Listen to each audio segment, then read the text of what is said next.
오늘 함께 보실 하나님 말씀은 에베소서 4장 4절에서 10절 말씀으로 교회를 한몸 되게 하신 이유라는 제목으로 에베소서 시리즈 그 11번째 시간을 갖도록 하겠습니다. 여러분, 하나의 이야기를 들려드리는 것으로 말씀을 시작하고자 합니다. 이 아프리카의 정글을 탐험하던 이 학자들의 이야기예요. 그 학자들이요, 이 정글을 탐험하다가 하나의 의구심에 다다랐어요. 뭐냐면 이 정글의 동물을 하나씩 없애면 어떤 결과가 나올까라고 하는 궁금증이 생겼다고 합니다. 그래서 이들이 첫 번째로 없앤 게 뭘까? 바로 새입니다. 새들을 다 쫓아냈어요. 그 하나의 어떤 섹터를 정해놓고 그 지역에 있는 새들을 다 쫓아냈더니 어떤 일이 있었느냐? 이 새소리가 정글 안에서 사라지니까 아주 적막한 숲이 되어버린 거예요. 아주 고요해졌죠. 마치 죽은 듯이 말이죠. 자, 그랬더니 이 새소리가 없어지니까 마치 생명이 끊어진 것 같은 그런 정글이 되었다고 합니다. 그 다음에 이 학자들이 두 번째 단계로 또 다른 부류의 동물을 없애봤어요. 그게 뭘까? 원숭이입니다. 그 원숭이들을 그 지역에 정해진 지역 안에서 다 쫓아냈대요. 이 원숭이가 사실 이 나무에서 저 나무로 폴짝폴짝 뛰어다니고 그러다 보니까 숲을 망가뜨리는 것처럼 보였거든요. 근데 그런 원숭이들을 없앴더니 오히려 이 숲이 그 정화작용, 그러니까 숲의 나무들이, 이 정글 안의 나무들이 분명히 이 나무와 저 나무의 그런 간격이 있어야 되고 구별이 있어야 되는데 이 원숭이들이 타고 넘어다니면서 그것들을 정해줬단 말이에요. 근데 그게 없다 보니까 다 뒤섞여 버리면서 숲이 오히려 망가지는 현상이 일어났다고 합니다. 마지막으로 또 하나의 부류를 없앴대요. 뭘까요? 바로 뱀입니다. 그 뱀을 그 정글 안에서 쫓아냈어요. 뱀이 없으니까 무엇이 날뛸까요? 쥐들이 날뛰는 거예요. 쥐들이 날뛰면서 이 숲을 망가뜨리면서 파헤치고, 그리고 어떻게 보면 이 피라미드 구조의 그 동물의 서식 구조를 완전히 붕괴뜨리는 일이 일어났다고 합니다. 그래서 이 학자들이 결론을 낸 게 무엇이냐? 숲에는 무엇 하나라도 없어지면 안 된다는 거예요. 그러면서 이들이 결론 낸 게 뭐냐? 하나님께서 만드신 자연은 모든 것이 공존할 때에 건강하고 질서가 잡힌다라는 결론을 맺었다고 합니다. 여러분, 이처럼 하나님은요, 우리가 서로 돕고 또한 공존할 때에 그 아름다운 관계를 맺어갈 때 그렇게 의미를 두시고 우리가 하나 되게 하시는 능력 안에서 하나님을 따르는 자녀로 그렇게 이루어 가실 줄 믿습니다. 여러분, 이러한 예화를 접하고 나서는 제가 엉뚱한 상상을 해봤어요. 세상에 나 같은 사람만 있으면 어떨까? 라는 생각을 해봤거든요. 그 생각을 하자마자 아찔하더라고요. 저 같은 사람만 있으면 안 되겠죠. 우리 가정도요, 마찬가지예요. 부부가 같아요, 달라요? 달라요. 같은 사람만 묶어놓으면 부부가 될 수가 없어요. 때로는 너무 달라. 얼만큼 달라? 제가 가끔 하는 말, 우리 아내는 저에게 로또예요. 그렇게 안 맞아. 그렇게 안 맞을 정도로 다른 존재예요. 성향도 다르고 성품도 다르고 자라온 환경도 달라요. 하지만 그 둘을 주님께서, 하나님께서 어떻게 하셨어요? 한 몸을 이루게 하셨어요. 그것이 부부입니다. 그것이 가정이에요. 더 나아가서 교회 역시나 마찬가지예요. 교회도 신앙도 좀 다른 것 같고, 그리고 성격도 다르고, 그리고 자라온 환경도 다르고, 지내오고 있는 그 배경도 다른 성도들이지만 하나님께서 그렇게 다른 성도들을 불러 모아서 한 몸을 이루게 하신 것이 어디다? 우리 은성교회일 줄 믿습니다. 자, 우리 앞뒤 좌우 보시면서 이렇게 축복해 보겠습니다. 저와 한 몸 되어 주셔서 감사합니다. 저와 한 몸 되어 주셔서 감사합니다. 여러분, 한 몸 되는 것은 우리의 의지로 한 몸 되겠다라고 할 때 100% 어떻게 될까요? 실패합니다.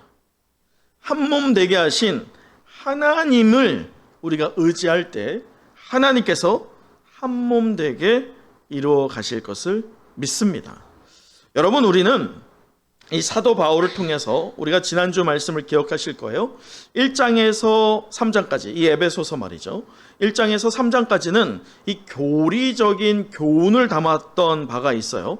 그럴 때 짧게 한번 우리 전체 장을 요약해 보면 1장에서는 이 사도 바울이 무엇을 증거했냐면 교회를 영원 전부터 세우신 하나님에 대해서 고백하게 했어요.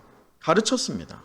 그리고 두 번째는 2장에서는 이 교회를 하나 되게 하신 예수 그리스도에 대해서, 그래서 예수 그리스도로 인해서 우리 중간에 막힌 담이 허물어진 것을 시인케 했던 바가 있습니다. 그리고 3장에서는 교회를 교회답게 하시는 하나님에 대해서 우리가 살펴본 바가 있어요. 그리고 이제 4장부터는 우리가 지난주에 본 것처럼 어떤 교훈을 담고 있다고 했습니까? 실제적인, 우리의 삶에서 실제로 적용할 만한 생활적인 교훈을 담고 있다고 했습니다.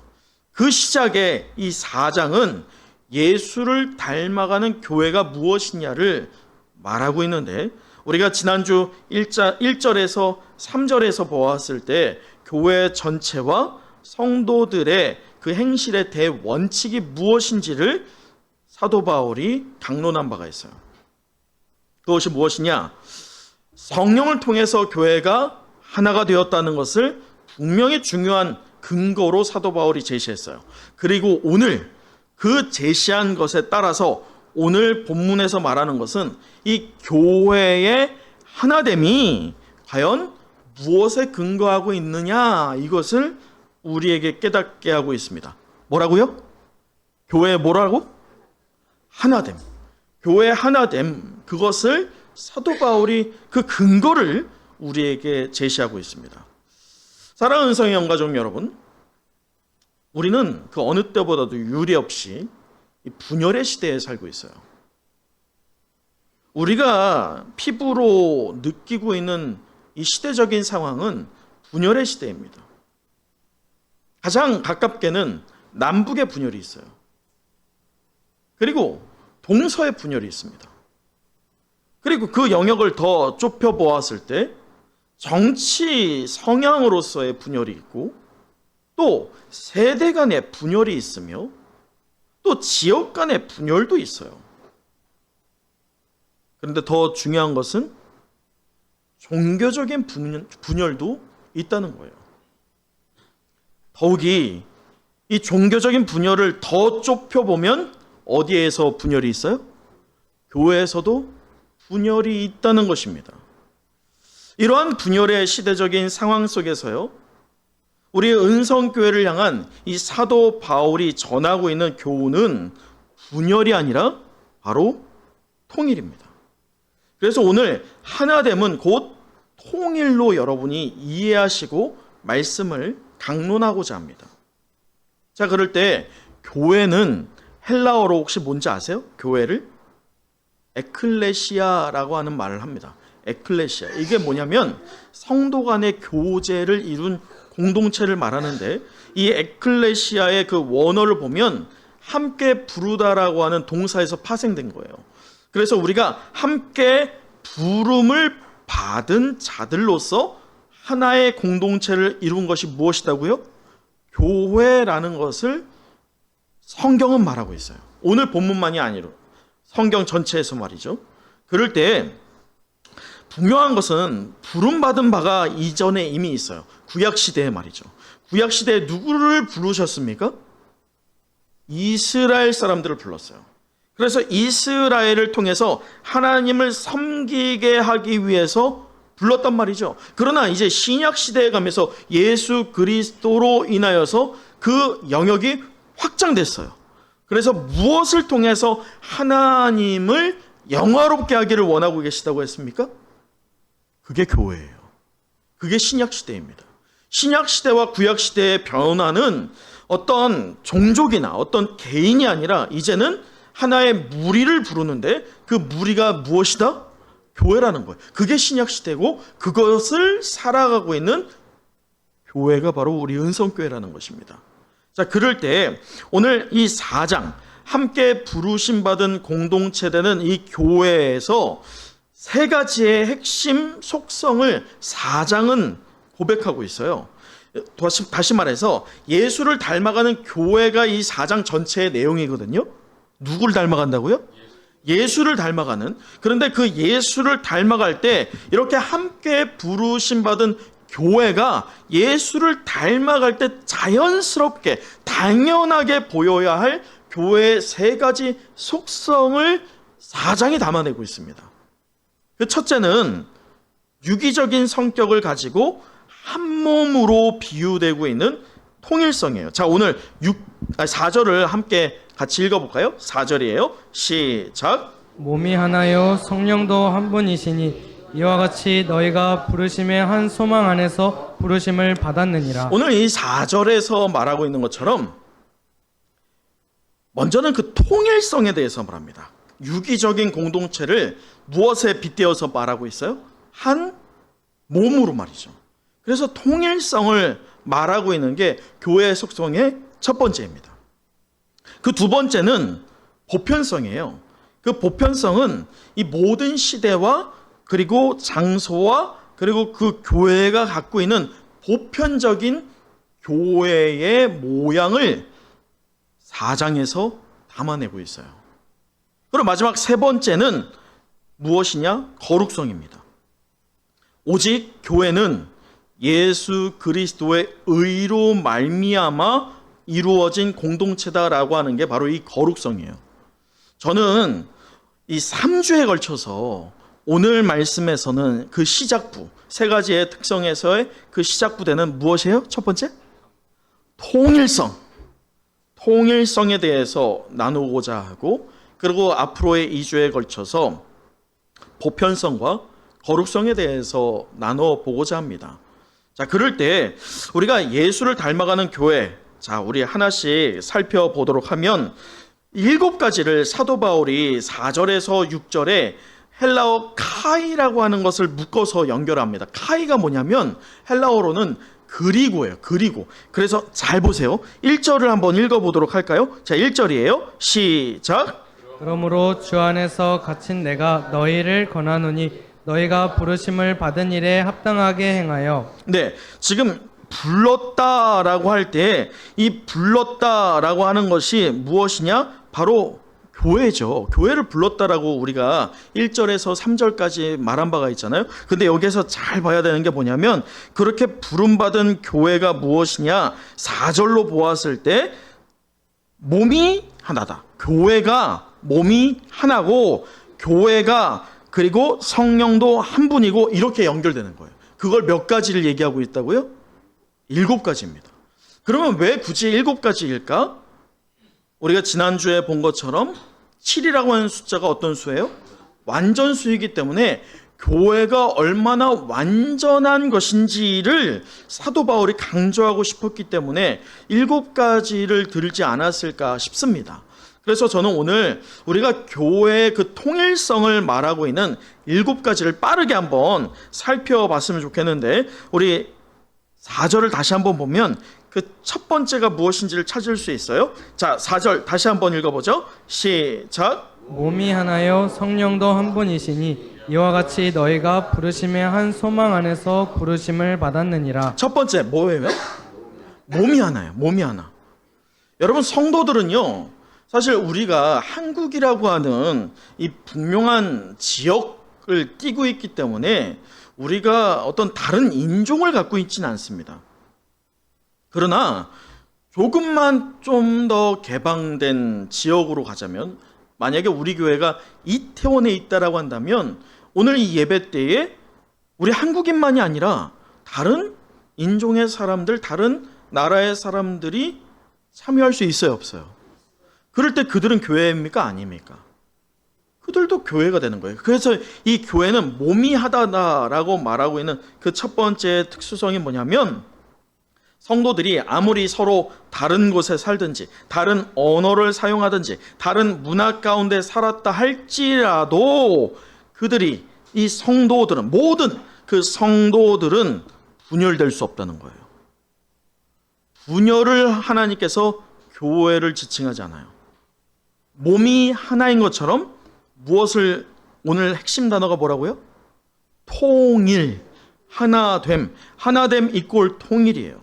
그래서 하나됨을 하나님께서 주장하실 때, 교회의 통일을 이야기할 때 한 몸을 이뤘다는 것은 분열을 이야기하지 않겠다는 것, 그 의지를 하나님이 우리에게 보여주고 있어요. 또 4절 계속 보면 두 번째가 뭡니까? 성령도 한 분이라고 합니다.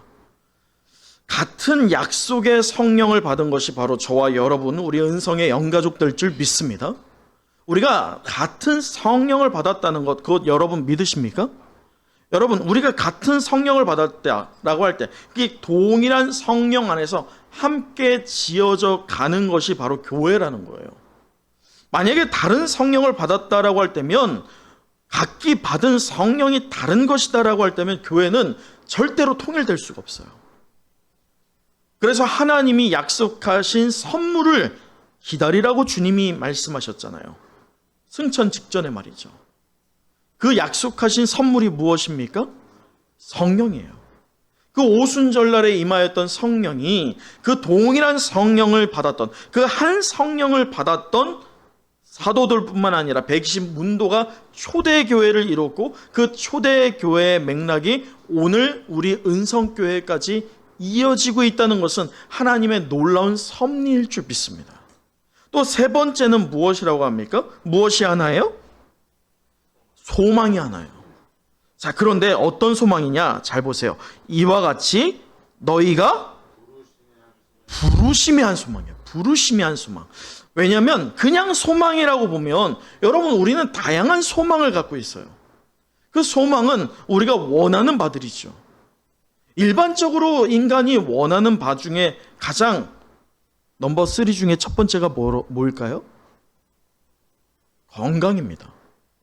제가 신방을 많이 하다 보면 성도님들한테 기도 제목을 물을 때가 있어요.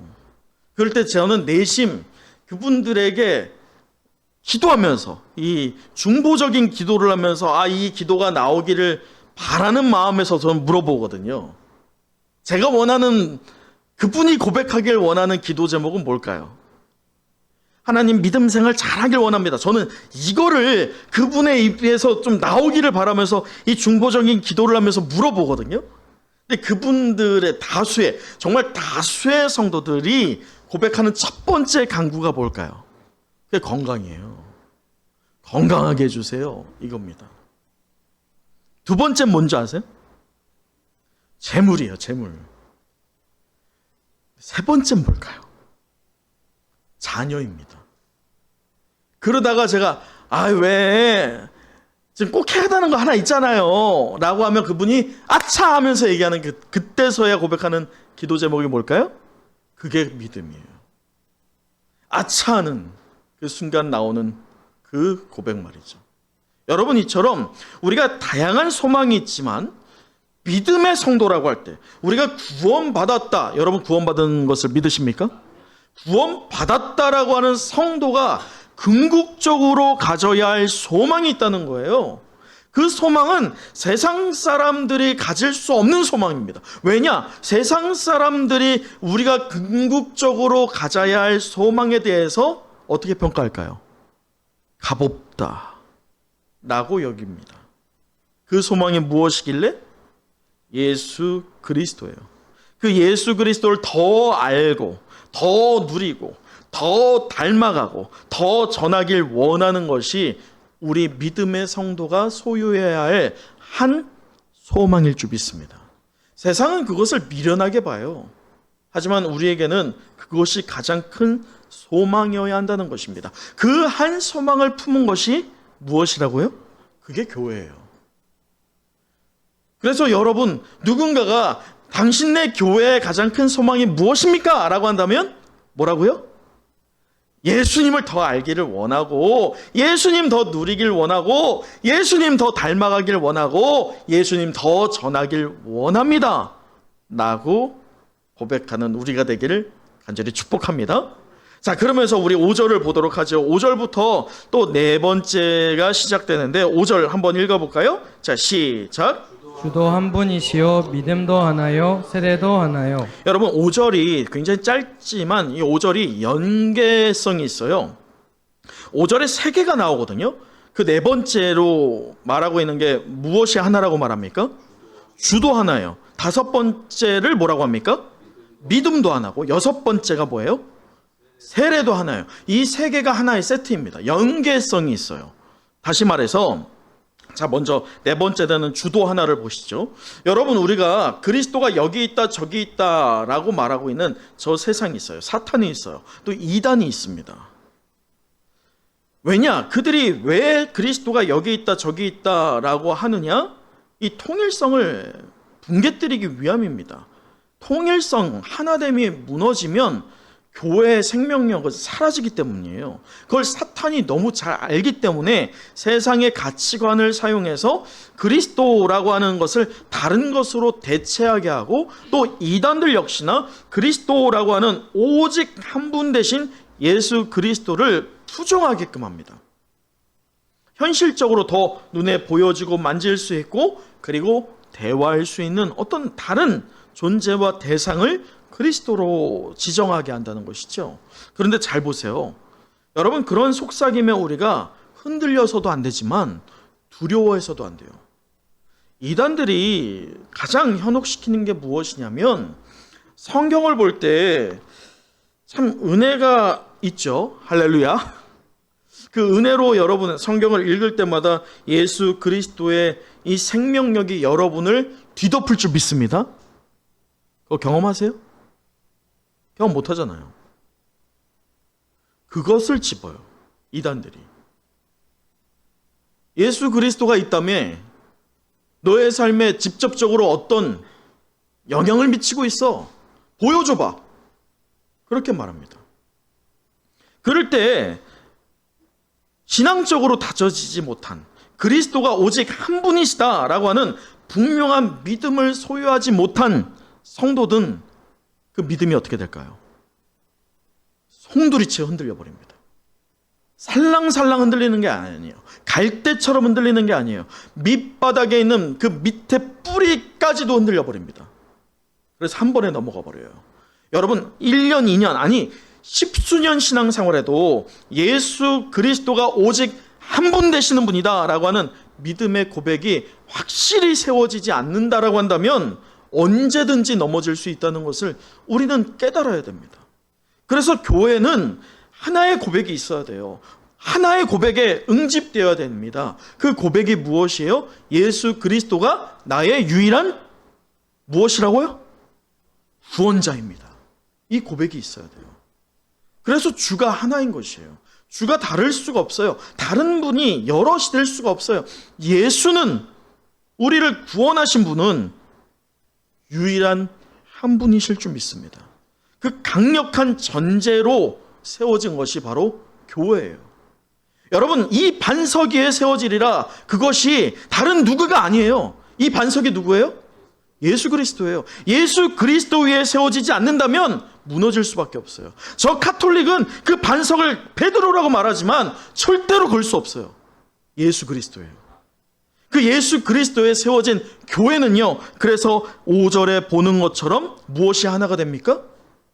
믿음이 하나가 되는 거예요. 예수가 하나라고 할 때 그 믿음이 하나가 되는 거예요. 여러분, 왜 교회에 분열이 일어납니까? 왜 교회가 분열됨으로, 다툼으로 무너집니까? 결국 궁극적인 예수가 하나됨을 인지하지 못하기 때문이에요. 시인하지 못하기 때문이에요. 그래서 믿음이 갈려지는 거예요. 여러분, 믿음이라고 하는 것도 동일하게 하나입니다. 믿음의 근거는 예수 그리스도에게 초점이 맞춰져 있어야 돼요. 예수 그리스도에게 초점이 맞춰져 있지 않다? 목사님, 예수 그리스도에게 초점이 맞춰져 있죠. 말로는 그렇죠. 그러나 보세요. 교회 안에서 믿음이라고 하는 것에 초점이 맞춰져 있다면 그 믿음의 산물이 누구에게서 나오는 것입니까? 여러분에게서 나오는 것이에요? 여러분의 노력입니까? 여러분의 공로입니까? 여러분의 어떤 헌신의 결과로 여러분 믿음이 더해진다고 여러분 그렇게 생각하십니까? 여러분 그런 믿음은 없어요. 만약에 우리의 공로로 세워진 믿음이라고 한다면 그 믿음을 한번 보세요. 여러분 우리 주변에 그런 성도들이 왜 없겠어요? 그런 성도들 또는 여러분이 그런 대상일 수 있죠. 여러분의 믿음이나 그러한 성도들 잘 보세요. 그 믿음이 자기가 든든히 설 때면 서 있을 것처럼 보이죠. 하지만 그 사람이 조금만 상태가 안 좋아지고 조금만 그 상황이 좋지 않아지면 그 믿음이 어떻게 돼요? 바로 곤두박질 칩니다.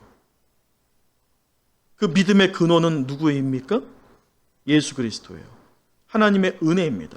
그렇게 하나님의 은혜를 우리에게 허락하여 주셨기 때문에 우리가 한 믿음을 지녔다는 거예요. 여러분 분명히 그 믿음을 가질 때 이것이다 저것이다 아주 작은 세밀한 부분에서는 의견이 다를 수 있어요. 하지만 큰 그림을 보세요. 큰 그림은 예수 그리스도예요.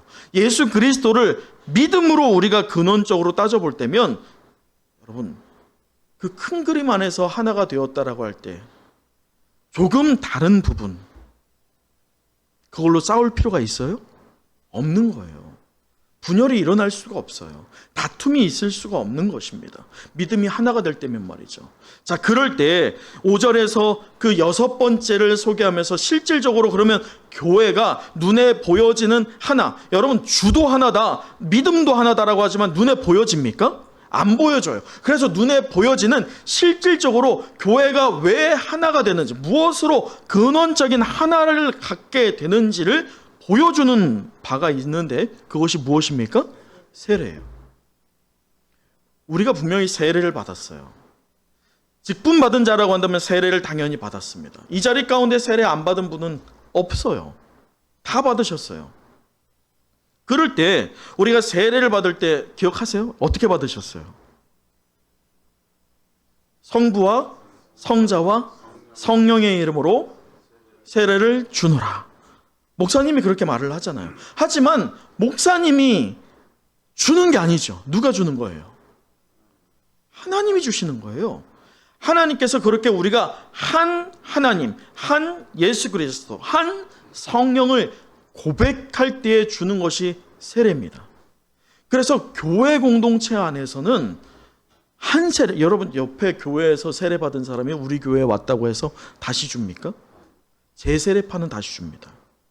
그 과거에 당신이 받은 세례는 취소야 라고 합니다. 다시 줘요. 심지어 카톨릭이요? 우리 뭐 실질적으로 한번 생각해 보시죠.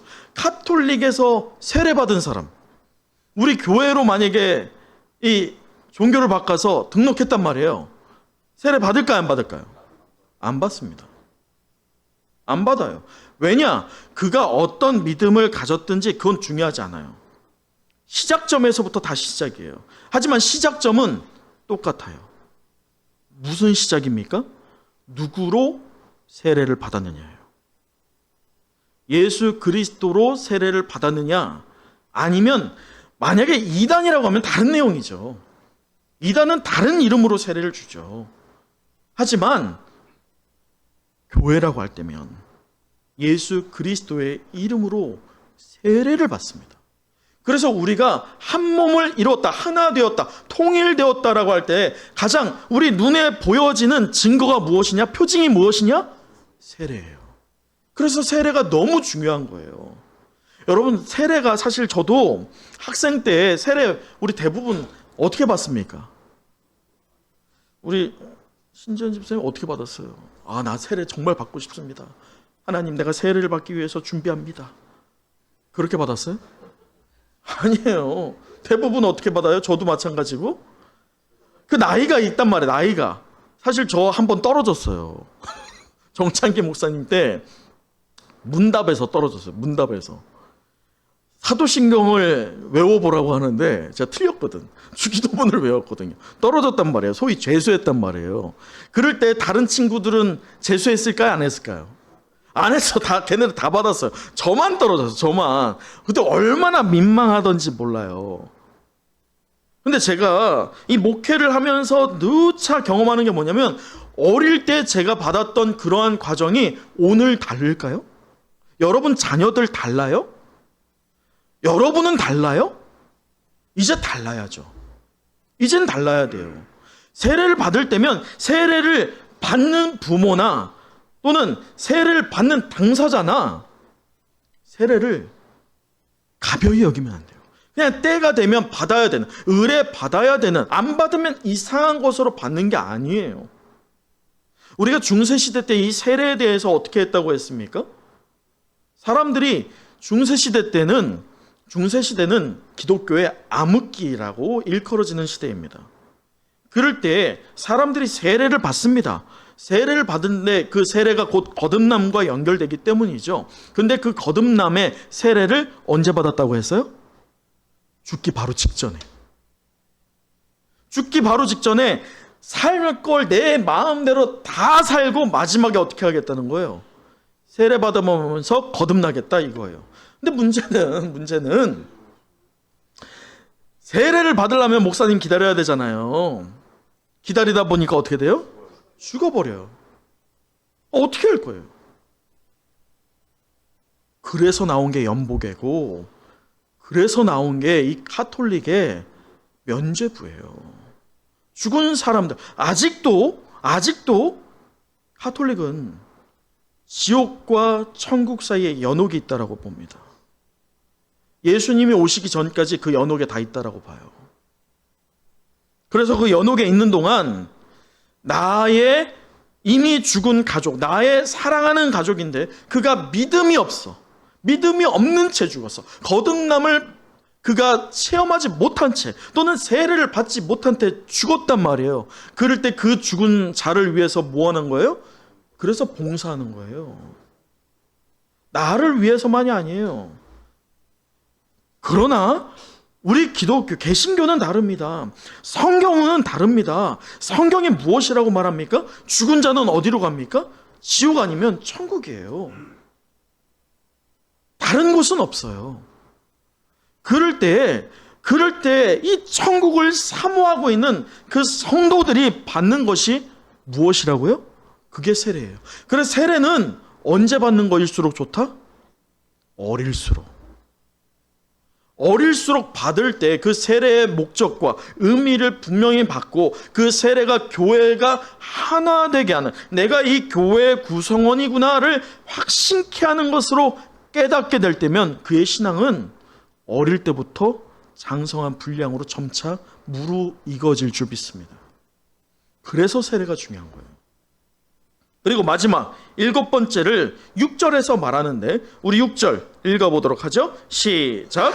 하나님도 한 분이시니 곧 만유의 아버지시라. 만유 위에 계시고 만유를 통일하시고 만유 가운데 계시도다. 네, 여러분 마지막 6절에서 7번째를 이야기하는데 무엇입니까?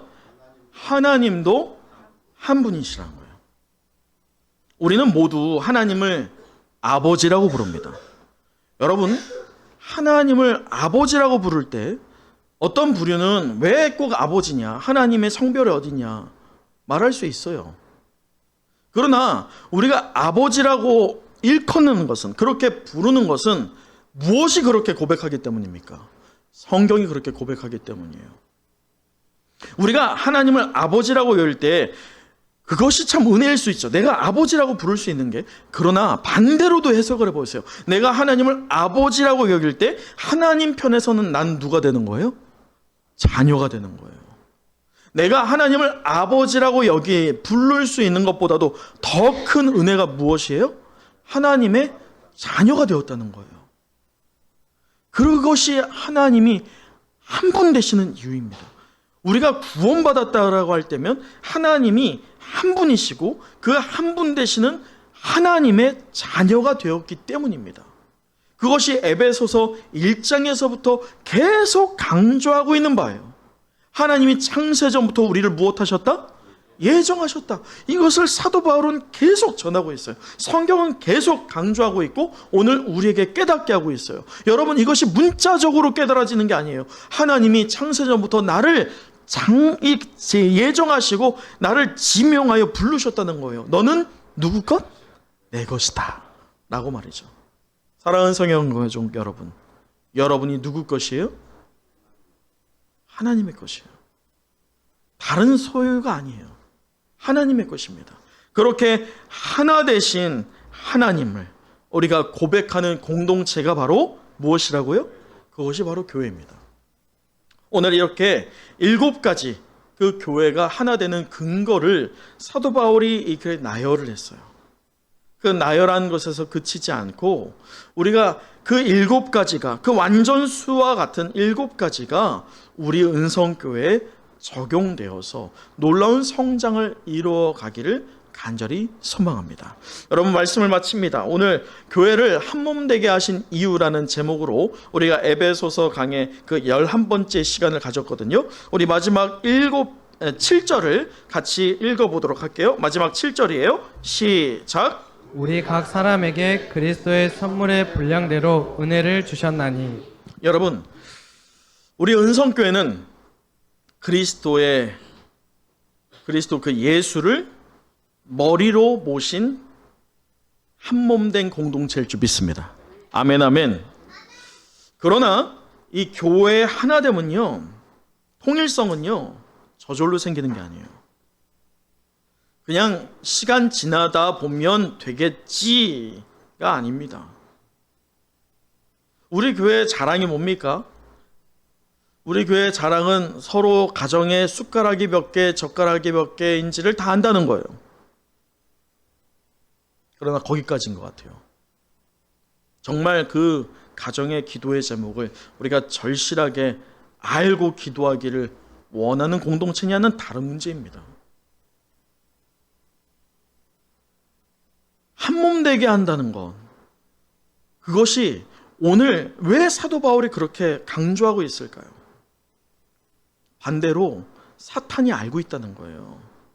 한 몸을 깨뜨리는 것이야말로, 분열을 시키는 것이야말로 하나님의 나라를 무너뜨리는 가장 강력한 방법이라는 것을 사탄이 알고 있다는 것이에요.